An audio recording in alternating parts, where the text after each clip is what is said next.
the New Zealand Wars, the wars that made peace. No matter what, the New Zealand Wars had to happen. These land disputes would have occurred no matter what the British or Maoris tried to do to prevent them. The British tried to keep peace through the Treaty of Waitangi, which worked for a lot of things and is still preserved today, but some of the land laws ended up misinterpreted. The Treaty of Waitangi. The Treaty of Waitangi was a document signed on the 6th of February 1840, which was 177 years ago as of 2017. The Treaty of Waitangi was a peace treaty signed by two parties, the Maori people and the representatives of the Crown. It was an agreement on policies and rules, and it allowed the Crown to build a New Zealand government. It also had laws on land which were possibly misunderstood. The treaty was first signed in a town in the Bay of Islands called Waitangi. Waitangi is just north of Paihia in the North Island. The name of the New Zealand Wars is actually still being argued. The most common name is the New Zealand Wars, but other names have been suggested. Originally, Europeans called them the Maori Wars, as the British had a tendency to name their wars after their enemies. This name was kept around for a long time, until the late 1960s rolled around and people started to think about renaming them. One hugely popular suggestion was the Land Wars due to the importance of land in the wars. Another popular name was the Anglo-Maori Wars, to show the two main groups that fought. Some other less popular ideas included the New Zealand Civil Wars and the Sovereignty Wars.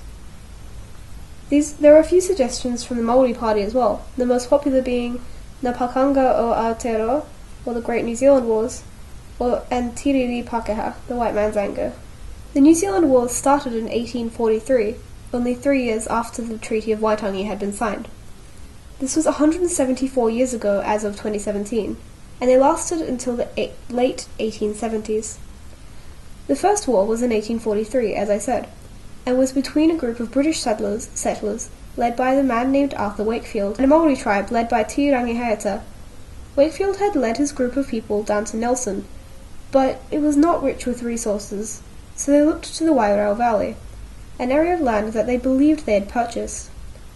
Chiefs of the Ngāti Toa tribe, which owned that land, discussed this. One of those chiefs was Te Rangihaeta.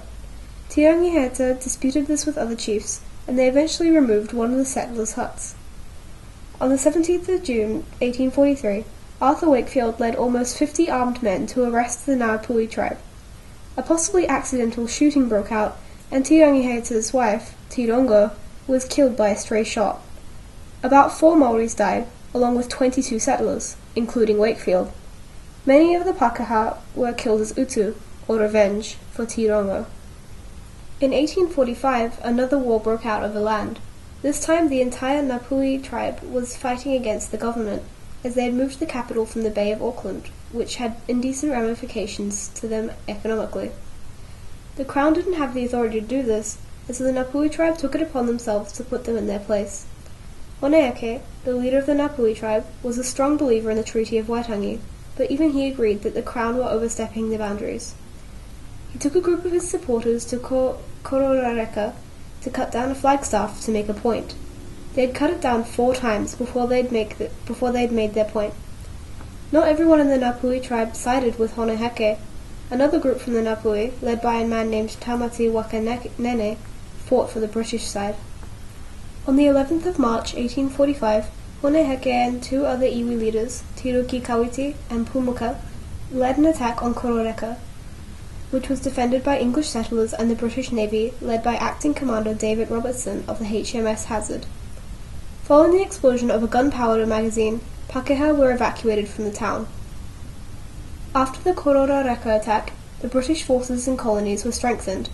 Around the end of March, 162 officers and men of the 58th Regiment got to Auckland, with a further 300 men arriving by April. By now, a volunteer militia had been formed in Auckland.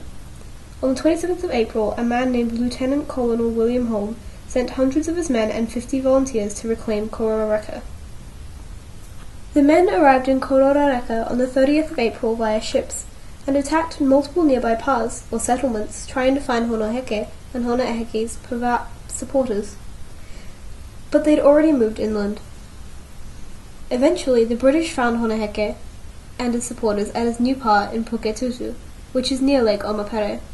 400 soldiers, marines, and seamen got off of the ships on the 3rd of May 1845, led by Lieutenant Colonel William Holm. It took them 4 days to march from Onofero to Lake Omapere. When they got there, Lieutenant Colonel William Holm ordered a barrage of Congreve rockets, which the Marines insisted would be able to wipe out any Maori stockades. The Marines seemed to have been wrong, as the rockets made almost no impact on the stockades. Holm ordered 200 men to attack Puketutu, but after 4 hours of fighting and little progress being made, Holm ordered his men to retreat, leaving 13 dead on the battleground, with double that amount of Maori dead. Honeheke retreated to Te Ahuelu, which was unfortunately filled with Ngāpuhi forces who'd taken the side of the British, led by two men named Tamate Wakanene and Makoare Te Taunu. Heke gathered 500 warriors to attack them, but Wakanene wouldn't leave. Heke ended up badly wounded from this battle. In January of 1846, there was a new Maori fortress put up in Ruapekapeka, and was bombarded by the British. On the 11th of January, troops rushed the fortress while it was empty. Fighting continued on for several hours, and about 12 British were killed with up to 20 Maoris. After the Battle of Ruapekapeka, the Northern War ended when Tiruki Kawiti and Honeheke made a peace agreement with Tamate Wakanene. Thankfully, the Ngāpuhi tribe did not have any land confiscated from them. The short-term impacts of the New Zealand Wars included a lot of Maori land in the North Island was taken by the British government. The wars eventually ended in 1872. Some of the long-term impacts included the wars helping establish the British government in New Zealand, but it also helped iterate the fact that the Maoris are their own group of people with their own customs and beliefs. The Maoris still have a Maori king today. In 2017, the first national day to commemorate the wars was set as the 28th of October. It is not a public holiday, but simply a day of commemoration. There are still some arguments over whether it should be recognized as a public holiday or not. Today, the New Zealand Wars have been almost forgotten. They're barely taught about in schools as they can be incredibly controversial, with hundreds of conspiracy-like theories. Another reason why they may not be taught about in schools is that they can occasionally paint both Maoris and Pākehā in a bad light.